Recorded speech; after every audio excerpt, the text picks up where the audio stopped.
Hey guys, welcome to Ambassador of Healing. This is Giovanna, and I'm so glad you're here today. I'm coming to you to talk to you about staying in the tension, staying in the tension and the pain and turning it right into beauty. A lot of us have this wonderful idea that we should just be able to fast forward right into the solution. And a lot of times it's really the journey calling us to walk steadily ahead. So staying in the tension looks like being challenged, being triggered, being just pulled in by something that is not necessarily helpful. It's only helpful if we actually turn it into love, strength, destiny, power, energy, purpose. When we focus on these things and stay in the old thinking of, oh, this is, painful. This is not working for me. I am suffering. I'm feeling all of these things, and I can't even focus on myself, my passion, my purpose, and my journey. That's the struggle that we're all dealing with most days, is to be able to stay in our passion and in our journey, focused on ourselves, focused on one foot in front of the other, loving those around us with grace, kindness, and true strength and understanding. The biggest challenge in this is, what am I speaking to myself in this moment? Am I speaking the language of the past, the old me, who I used to be and where I once was, where these things were painful? And those words can really take us down a deep hole. It can make us feel like I'm trapped, I'm stuck in a cage, I'm incapable of moving forward. I keep circling this in my brain and hoping to come out with a different outcome. What someone said, what someone did, where I was hung up in a situation, and that is just not healing. It's not helping.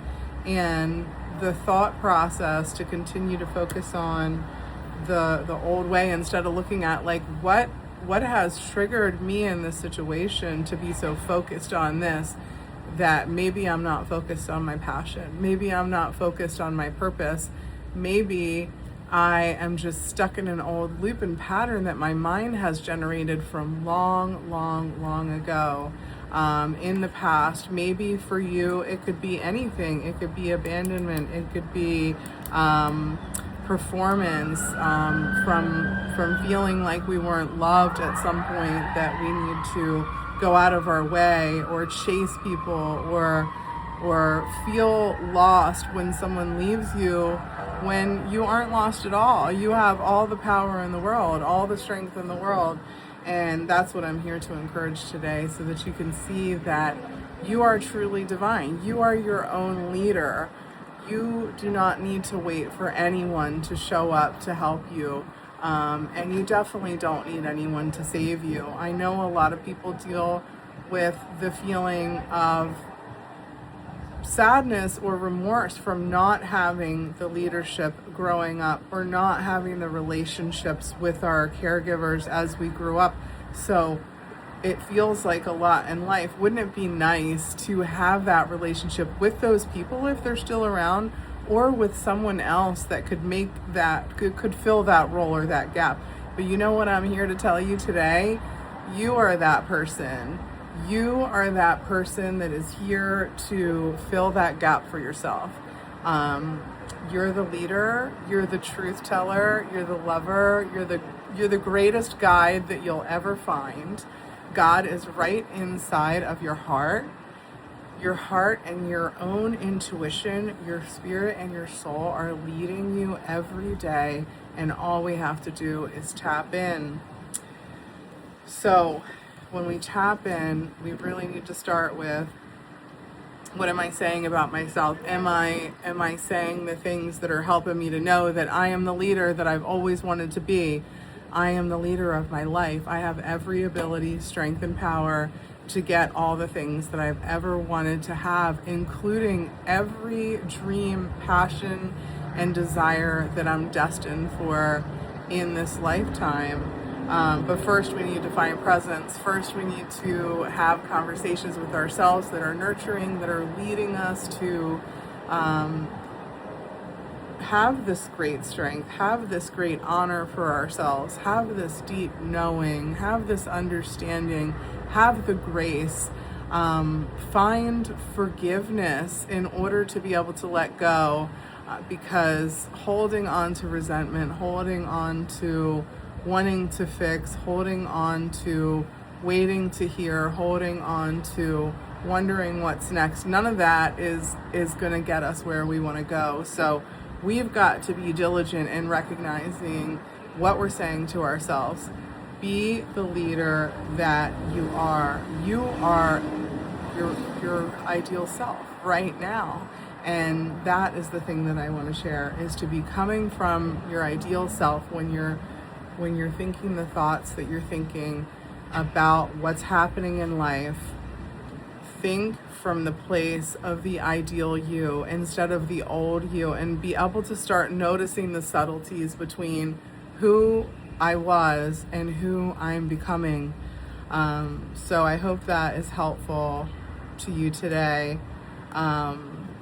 So telling us ourselves something about now is saying, you know, this weapon can no longer prosper. I am no longer abandoned. I am safe. I am protected. I am whole. I am peaceful. I am strong, loving, more than a conqueror, capable in every way, and destined and disciplined and ready and an adult and a leader. I am all these things. So this is how I function from in my mindset. Whenever things come up and it wants to drag me back into feeling lost, feeling depleted, feeling like I need something, the mindset needs to shift right into who am I becoming, and becoming that person right now. There's even times where I say to myself, what would my 90-year-old self say? I'm 90, and my 90-year-old self looks at me at my age and says, you know what, you should go ahead and do this now in this situation. That has helped me so many times along the way, I can't tell you. And I've encouraged many people to do the same, to be able to ask your 90-year-old self, if you're 30, 40, 50, 60, whatever age you are, and just say, what would my 90-year-old self tell me in this situation? For example, I'm 33 now. I have this situation going on. It's causing me a lot of pain. It's causing me a lot of challenge. It's making me feel out of control. Whatever's happening for you, what would my 90-year-old self tell me? Would they tell me, oh, you're defeated, nobody cares about you, you're lost, you can't function, you're never going to be able to do this? Or would they say, girl, look how far you've come. Dude, look how far you've come. Look how great you are. Look what you've accomplished. You have this in the bag. Look at your life. Look at what you're capable of, and go ahead and take that next step in faith, whatever you have to do. So hopefully you feel encouraged by this. You know, these triggers are meant to deliver us. They're not meant to kill us, even though it feels that way at times. These triggers, they're meant to make us stronger. They're meant to build us. We're all built with lessons in life. Our soul comes here to accomplish things. Whether it's breaking generational curses, whether it is learning how to communicate. I mean, across the board, every single lesson that is out there for our soul that is meant for us, we're learning it. And to try to skip ahead and fast forward, a lot of times we just end up taking the elevator and then falling right down the stairs. So anyone that's experiencing impatience with the process today, I totally get it. I'm one of the most impatient people out there, and it works well in a lot of situations to be impatient and to want to get things done and to get them done. But learning the lesson takes looking within, being patient and understanding, realizing that this is meant to deliver you first, and then it is meant to help you heal and to heal others. A lot of times when we have these things happen in our life, we don't even realize the bigger picture. We can't see beyond the pain and what we're in. But I just want to tell you to turn that pain into beauty today, because it's not only going to help you, it's going to help others. So when you heal, you'll be able to pass on, and immediately can pass on, the energy of healing, the energy of alchemy, the energy of love and healing that is put onto that wound and trigger and says, I'm not that anymore, I am this now, and let's go.